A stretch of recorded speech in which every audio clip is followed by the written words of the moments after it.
Well, FRANCHY Cordero is a going to be a popular person in Boston tonight. The Red Sox went 8-4 in 10 innings.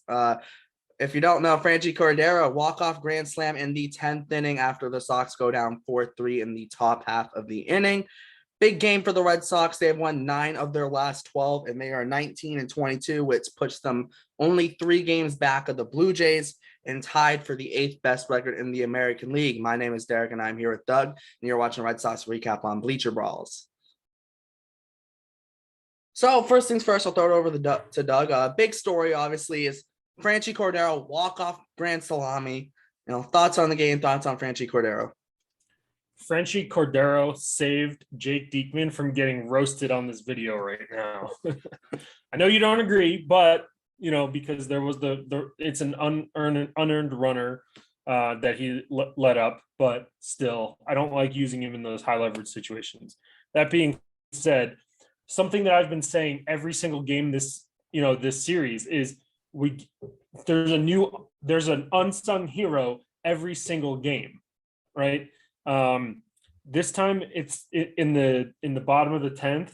It was, or 11th, was 10th bottom of the 10th. Bottom of the 10th. 3 straight hits. Vasquez, Kike, 2 straight hits. Vasquez, Kike, and with the runner. Dahlbeck already being on second. Yeah. So, and then you get the nail in the coffin in FRANCHY with his first home run of the year being a grand slam. It's just another guy comes up in a big spot. This is the type of game 3 weeks ago that we would have lost. We would not have scored a run in that last inning, and we would have lost that game. Forget about not scoring a run. 3 weeks ago, we would have given up the lead. We wouldn't have just given up the lead. The game wouldn't have been tied going into the bottom of the 9th. Red Sox could have easily lost that game 4-3 if this was 3 weeks ago in 9 innings instead of keeping it at 3-3 after the Eugenio Suarez homer off Hansel Robles. I don't feel like super upset at Hansel Robles just because realistically, I don't think he should have gone onto 9th inning. The Red Sox just literally had no one else from the bullpen to pitch. I doubt they wanted to use Diekman. He had already pitched 2 days in a row. But, who else are you going to throw in there? Sawamura? Let's be honest. 9th inning, no chance. In the 10th inning, yeah, I don't want to touch Sawamura. So yeah, well, Sawamura was about to come in if Diekman didn't get that last out. Yeah. He would have come in the next batter. Yeah, for Julio Rodriguez, because of the righty-righty matchup. But, I mean, at the end of the day, the Red Sox still came through. I hate the ghost runner rule. It's ridiculous. I get it for the minor leagues, but come on, it's Major League Baseball here. Why do we need to have a ghost runner? I'm not a fan of the ghost runner either. I think it's my personal opinion is that if you come and you want to watch baseball, the true fans who want to watch baseball don't care about how long the game is. I'll watch a game forever, Yeah. I think those people that have the issue with it, with the pace of play, and we can get into that topic, another time. But I feel like it's bad because it's just the first team who scored, the away team has the distinct advantage, in my opinion, because if they get that first run, then the other team has to play down or play they're down a run. Yeah, but you could also argue that the home team has the advantage because Alex Cora says it. Well, hold on. Well, if the away team, they don't score, and you have a runner on second, and you're at the bottom of the order, you could literally just bump the guy over to third, and all it takes is a sac fly to win, or a wild pitch or something. So it kind of, if the away team scores, they have the advantage, especially if they put up 2 or 3 on the board. If they only score 1, I think there isn't that much of an advantage. But they score 2 or 3, there's definitely an advantage. But they don't score the advantages with the home team. So it's a little ridiculous. It's still a little ridiculous, though. Yeah. So one more point before we move on about that is I'll issue you a homework assignment here, and you got to find out how many times the away team didn't score first with the ghost runner. I'm not doing that. That's a lot of games to look at. I would have to look through literally every single game last year and all the games I've run this year. I'm not doing that. But no, it is a little ridiculous. They weren't supposed to have it, but hopefully it's gone after this year. We don't have to worry about it. Just like there'll be other rule changes. Obviously, they'll get rid of the shift. They'll add the pitch clock. So there'll be rule changes. Another big headline for the Red Sox is Trevor Story staying hot, hitting a homer today. Yeah. He's up to 7 on the year, if I'm correct. Maybe I think it's 7 on the year. He's got what 5? He had 5 this series. 5 in a 4-game stretch. Like that. Yeah, 5. I think he had 13 RBIs. Ridiculous. He's just been ridiculous so far. But big one I do want to bring up: Nate Eovaldi. Big bounce back start for him. Had a very good start, but also too got his 1,000th career strikeout and also set career high for strikeouts in a game with 11 strikeouts. Good game for Eovaldi, especially coming off that bad Astros start that everyone wants to forget. Yeah, I'm just glad he had this outing so Luke can shut up about him having one bad start. Yeah. Yeah, I totally agree with that. It's over. It's over. Yeah, I totally agree with that. He had a bad outing last week. That's everyone has a bad outing at some point. And you know what? They lost that game and we came back and we've won freaking every single game since then. So who cares? Yeah, and we're 9-3 in our last 12. Like, this team is legitimately on a hot run, and it shows if this offense can perform like we know they can. This team's going to be good, even with the Bradley in the 9 spot. And oh my God, he sucks at it. And Dahlbeck can't hit a thing. If the top 6 perform, this offense is going to be very good, and the team's going to win. They just need to perform offensively to their potential, and I think that's very important for this team because they got off to a slow start. The offense wasn't there. Now that the offense is there, it gives the pitching a little bit more leeway. Wasn't as much there today, as they only scored 3 in 9 innings, and then in the 10th inning they scored 5. But even like you look at it in this 12-game stretch, more often than not, they've scored more than the 2-3 runs that they were scoring when they were losing. So I think that's very big for the team.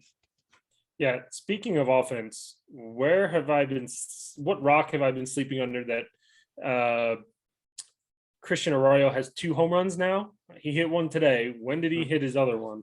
I think it was in Atlanta. No, maybe. I don't know.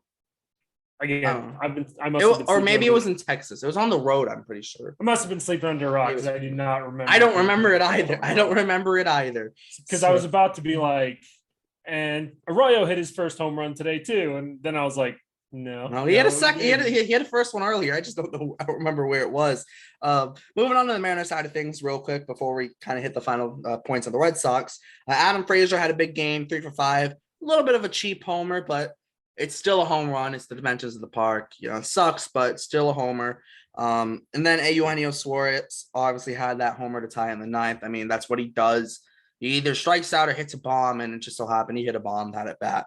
And then I wanted to cover Logan Gilbert. Very good start. He's been very good this year. I'm pretty sure he won AL Pitcher of the Month for April. He's been very good. He's budding into a star right now on the mound. He went 7 innings, gave up 3 runs. It just a good start for him and continuing what he's done so far this year. Yeah, Frazier got one of those only a home run in one park type deals today. That one might have been a homer at Yankee Stadium. I will say that. I think they said it was only a homer at Fenway. Maybe. But yeah, it's like it's just one of those cheapies. And I know I was giving John shit for his all the Yankee home runs. So I take it back. Take it back.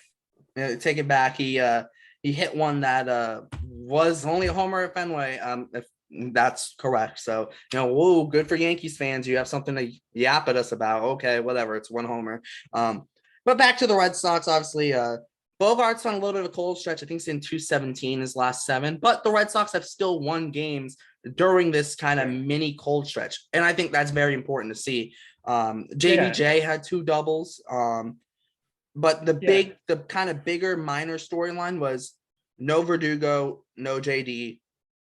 And Red Sox still won, even with the bottom 5 of the lineup being like, oh crap, Yeah, and like I said at the beginning, it's something I talked about every single day. When your top 6 aren't producing, they're still getting their hits, but they're not like driving in the runs or scoring the runs. You need other guys to step up, and Story's stepped up this week. FRANCHY's stepped up this week.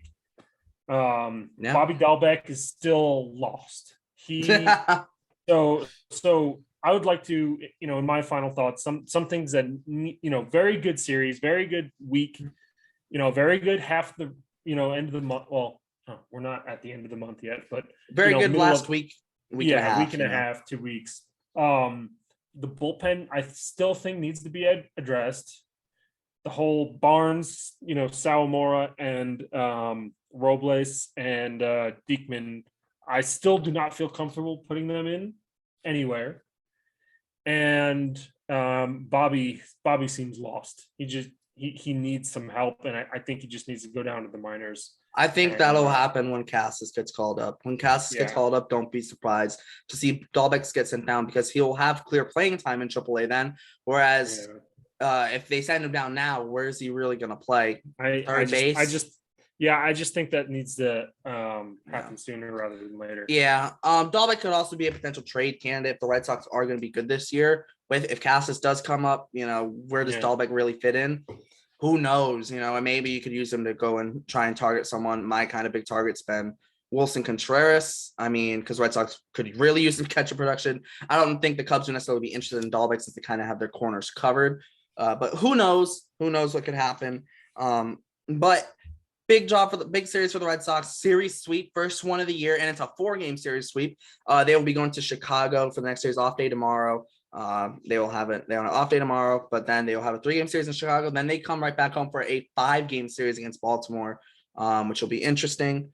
Any last thoughts? Cincinnati in there too at some point. Oh yeah, since the Cincinnati's after Baltimore. Yeah. So they have been taking advantage of the not so great schedule, and that's what the team needs to do. So it's very good. Hopefully they can continue. We're only 3 games under 500, where we were 9? Yeah, something like that. Yeah, with like 8, 9, or 10, and they made up a lot of ground. So good on them. If they want to get back into a wild card spot, they've already leapfrogged a couple teams, and that's about it. Yeah, they're closing in on that 3rd wild card spot right now. Only 3 games back, which is huge. But I think that's gonna wrap it up. I don't have any other final thoughts. So make sure to go look in the description, check out all our links down there: podcast, Instagram, Twitter, all the crew's Twitter, all that kind of stuff will be down there. The Bleacher Brawls website. Make sure to check out all our previous videos. There will be cards up in the top right corner. So make sure to click on them, see the videos that are there. YouTube will also recommend a couple videos at the end of this. Make sure to check out all our stuff. And thanks for watching Red Sox Recap on Bleacher Brawls. My name is Derek. And this is Doug, and we'll see you next time.